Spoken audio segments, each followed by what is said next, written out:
একদিন একটি গরু ঘাস খেতে খেতে জঙ্গলের অনেক গভীরে চলে যায়। জঙ্গলের মধ্যে ঢোকার পরে গরুটি একটি বাঘের সামনে পড়ে। গরুটিকে দেখেই বাঘ আক্রমণ করার চেষ্টা করলে গরুটি সাথে সাথে দৌড় দিতে থাকে, কিন্তু বাঘের তুলনায় গরুটি সেভাবে দৌড়াতে পারে না।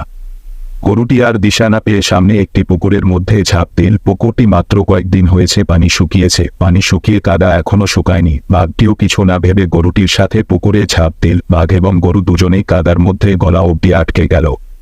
বাঘটি রেগে গিয়ে গরুটিকে বলল, কিরে হারামজাদা, তুই আর লাফ দেওয়ার মতো কোন জায়গা খুঁজে পেলি না? শেষমেশ এই কাদার মধ্যে লাফ দিলি। তুই উপরে থাকলে না হয় তোকে একটু ধরে ভালো মতে মজা করে খেতে পারতাম, এখন তো দুজনেরই মৃত্যু অনিবার্য।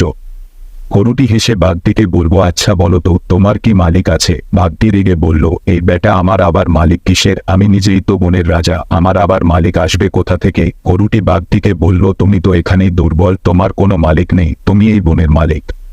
কিন্তু আমার একজন মালিক আছে, তিনি আমাকে সন্ধ্যার আগে তার বাড়ির কাছে না দেখলে সে আমাকে খুঁজতে আসবে এইখানে, এবং আমাকে এভাবে দেখে সে আগে তোমাকে লাঠি দিয়ে মারবে, তারপরে আমাকে এখান থেকে উদ্ধার করে নিয়ে যাবে।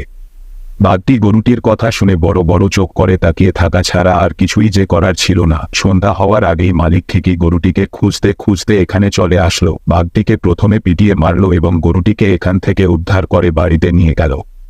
মূল কথা, আমরা যারা আমাদের একমাত্র মালিকের উপর ভরসা করি, যখন যেখানেই আমাদের উপর কোন বিপদ আপদ আসুক না কেন, আমাদের মালিক মহান আল্লাহ তাআলা ঠিকই আমাদেরকে তখন সেই বিপদের হাত থেকে রক্ষা করবেন ইনশাআল্লাহ। হয়তো আমাদেরকে আল্লাহর রহমতের জন্য সন্ধ্যা পর্যন্ত অপেক্ষা করতে হবে। ধৈর্য ধরলে অবশ্যই ধৈর্যের ফল পাওয়া যাবে। কথায় আছে, ধৈর্যের ফল মিষ্টি হয়। আল্লাহ আমাদের সবাইকে ধৈর্য ধারণ করার তৌফিক দান করুক, আমিন। সবার সুস্বাস্থ্য কামনা করছি। সবাই ভালো এবং সুস্থ থাকবেন। আল্লাহ হাফেজ।